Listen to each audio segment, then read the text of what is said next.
So the annual Small Cap Awards take place on the 11th of November, recognising and celebrating the very best of the UK small cap sector. I'm pleased to say that I'm joined today by one of the nominees.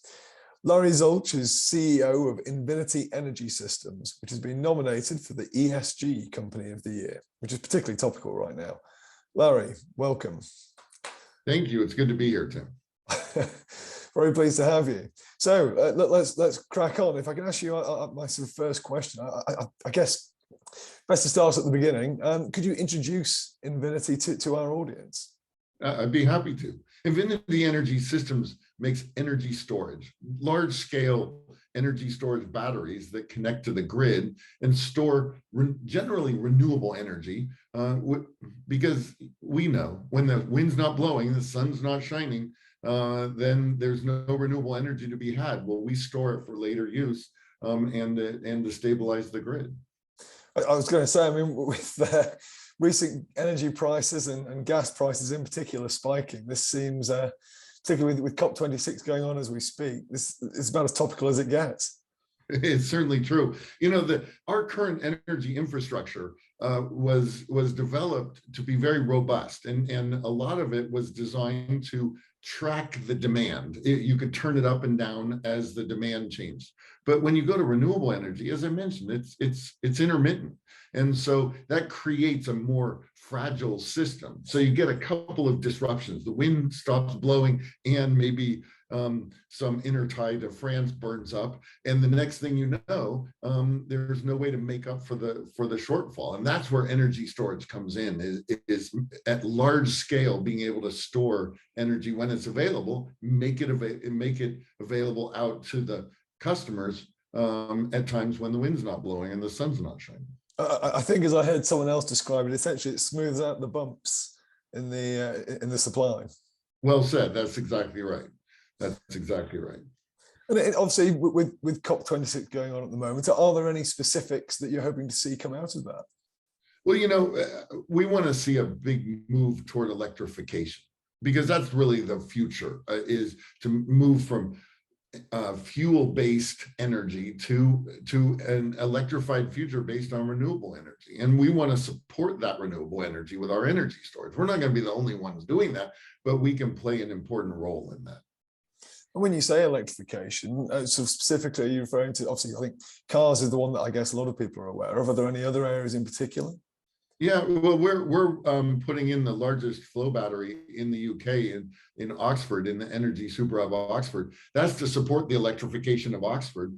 And that electrification is not just cars, it's also putting in heat pumps into homes, into moving appliances to electrical from, you know, burning gas, that kind of thing. So it's really a comprehensive view. More and more, we're seeing that electricity is able to function as our primary fuel for driving the future economy. Excellent. And also your nomination, I think, is for the year 2020, when you had the merger, and it looks like it was a good year for you generally. Would you say the merger has achieved the results that you were hoping for? Yeah, so absolutely. And the merger you're referring to is, you know, the company that I was CEO of, Avalon Battery, based in North America, a pioneer in vanadium flow batteries. That's the technology underneath our energy storage. And Red T Energy, a UK-based, AIM-listed, you know, on the London Stock Exchange listed company. Both companies making real innovation, but not quite at the scale and size to meet the opportunities. So we merged them together in early 2020, and it's been fantastic, because we've grown, we've had support of our investors and shareholders. Most importantly, we have developed together a product that's the best of both, and are not only have developed it, we've produced it and are shipping it, and it's on site. So it puts us in a very different category than some of other storage companies that are still in the promise stage, and some of them are quite promising, and there's a huge market, so we're not worried about competition per se, but we do put ourselves in a different category when we say we're actually shipping a product into a customer site. You mentioned the investors and the shareholders. I imagine they must be fairly happy after the way things have gone. Your share price seems to have done very well over the last, well, 18 months or more. That's right. I mean, looked at over, you know, the larger time scale, we've done quite well. We've had a little softening for a while, but we're also now seeing it coming back. And some of that is, as we all know, there are ebbs and flows for ESG, there's ebbs and flows for individual companies. But the prospects of for energy storage could not be brighter right now. The Barclays this last month in October came out with a report where they said, well, our projection is by 2050 worldwide trillions of dollars will be spent on energy storage, and one of their models was $4 trillion to be spent on energy storage by 2050. There is probably no more exciting market, at least as far as I'm concerned, in the entire world than energy storage driving the renewable energy transition. Absolutely. I think ESG generally is about as hot as it gets right now, which partly contributes, I suppose, to the strong field for your nominations. Are you aware of many of the other companies that you're nominated alongside? Well, I know Ilika is another nominated company, and making a solid state lithium battery.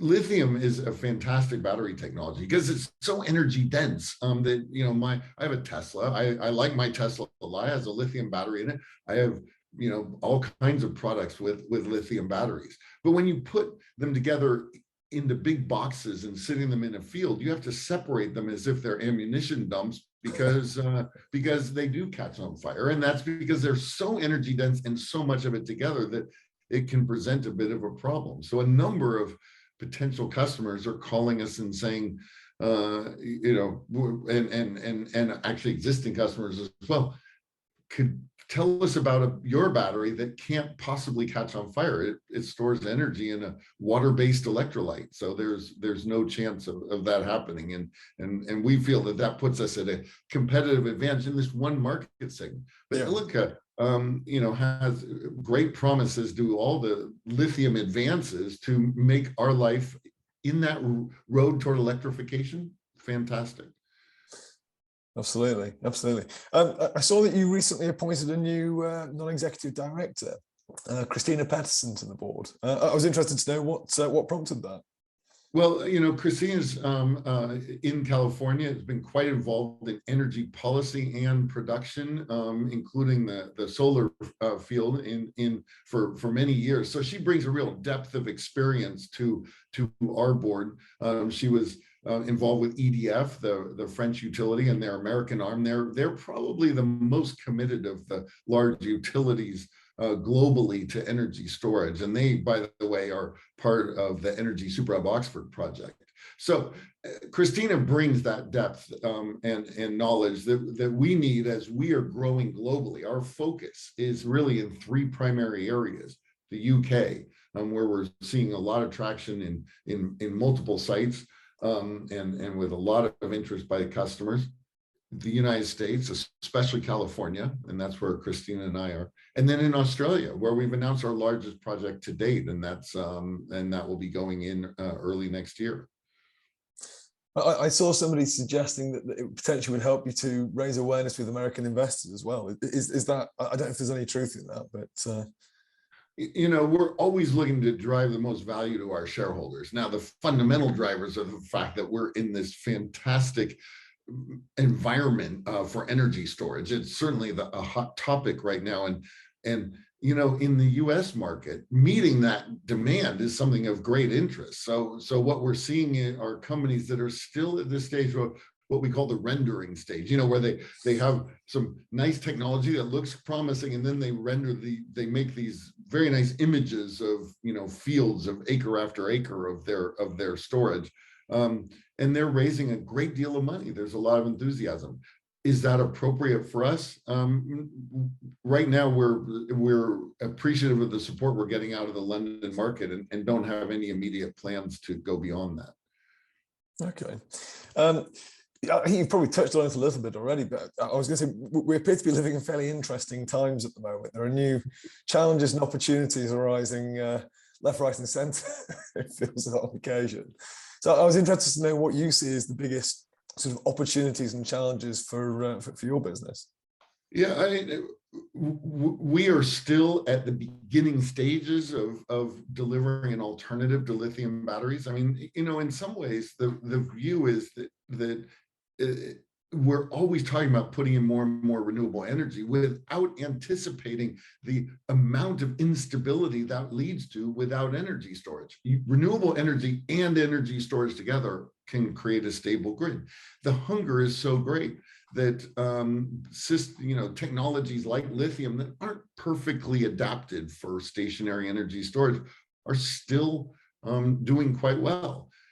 Creating a viable alternative to that, especially because lithium systems, because of consumer electronics and everything else, have a head start on this. Great. That gives us a real target and an opportunity for us to establish that we have a technology that works, that is reliable, that is safe, and that's long life. And we're in the process of doing that. So that's the opportunity. The challenge, of course, is that the macro environment needs to support this renewable energy future and have economic support for storage, energy storage, and the shift that's going on, because it's a large investment. There's an enormous amount of support for fossil fuel-based technologies, and then billions and trillions of dollars have been spent over the decades to support that. We now need to see that shift into renewable energy, and that's a challenge for us if it doesn't, opportunity if it does. And forgive my technical ignorance on this, but one of the things that somebody pointed out to me recently is that batteries there's a lot of rare earths, minerals, and that sort of thing involved in battery production. Is that something that will impact you, and would constrained supply be a factor? So our battery is based on vanadium, which is an element 23. It's actually a very common element in the Earth's crust. It just hasn't been used very often other than for hardening metal. There's more vanadium in the Earth's crust than copper. So it's available worldwide. That puts us in a fortunate position of not being dependent on a rare earth coming from a particular location. There's vanadium coming out of the US, out of Australia, out of China, out of South America, Africa for sure. So we're not concerned about that. The fact that it's spread around must be something of an advantage then. It is an advantage, and yet it also has the challenge that means it's not concentrated in an area. So as we're shifting its use from just hardening metals to also being used for energy storage, we're working with large miners and companies that are producing vanadium now, who are finding this to be a new market and having to change their thinking a little bit. And that's great, but it isn't concentrated. That's both good and bad. Potentially a double-edged sword, but presumably something that you're planning for. Oh, absolutely. Absolutely. It also did take me to Africa at one point, right before the pandemic. So, which I had never been to before, but that was important part of this process, going to South Africa and talking to one of the largest vanadium producers there, Bushveld Energy. So. Okay, and I mean, manufacturing generally has been, particularly here in the UK recently, has been quite constrained by supply chain issues. Is this something that has impacted you guys, and is it something that you've got a plan to mitigate or absorb? Well, we definitely have had some issues. We found that some of the electronics dependent on chips were delayed. We found sites that were using steel were having trouble getting it, that kind of thing. A lot of that has now sort of smoothed out a bit, and we're starting to get really feel like we see the end in sight for the big delays. Another area that's been a problem for us has been shipping costs. Our batteries are big and heavy, and shipping them sometimes is 5, 6, 7 times as expensive because they look like containers. So we generally follow the price of container shipping, and that's been a challenge. But again, we see that settling down in the future. Looking towards the future, I mean, what broad trends have you guys identified that you think will sort of drive the success of your business? Well, certainly the macro trends of the push toward a higher percentage of renewable energy. As soon as renewable energy goes past the ability of the sort of traditional energy generation technologies to accommodate the variation, you have to have energy storage. And the challenge and opportunity for us is that when you look some years into the future, the size and scope of the required energy storage is not something we can meet with our current product. We did enter into a joint development agreement with Gamesa Electric, a wholly owned subsidiary of Siemens Gamesa that makes wind turbines, to develop the next generation of flow battery. That's to address this really grids and utility scale massive storage opportunities that are coming along. So we see that, you know, with all of the challenges, it couldn't be a more positive environment for energy storage in general, and the stationary energy storage we do, and then very specifically vanadium flow batteries as an alternative to lithium. Right. And obviously, as an international business who is listed here in the UK, I think it's been commented on numerous times that UK small cap companies don't necessarily get the same price to earnings multiples that you might see in certain other markets. I think the more optimistic ones would see this as an opportunity. I'm just wondering, obviously you've got a perspective being based over in San Francisco. What do you think UK companies can do to achieve those greater multiples? Well, I mean, we certainly have seen some companies that have done quite well, like in the hydrogen industry, and you know, on the London market, there's been a lot of support for that. I think that in some ways the London investors are very realistic and not quite as subject to the emotional ups and downs that the American shareholders or investors can go into. For us, share price is a promise. It's actually, when someone purchases our stock, we are making that implicit promise that we are going to increase that value. We're in some ways, that's the optimistic side also of not having these incredible inflated stock prices, is that we're able to achieve that kind of thing over time. And I wouldn't want to be CEO of a company with a market cap 10 times our size based on a technology that isn't proven. Yeah. That would be a very scary position to be in, because there'd be no room for error and no possibility really of meeting some of the requirements. Brilliant. Larry, that's been fascinating to talk to you. Thank you very much for joining me today. I wish you all the best for the awards next week, and generally for the future. Thank you very much. Fingers crossed, and thank you, Tim, for the opportunity to talk with you. Great to speak to you, Larry. Thanks very much. Thank you.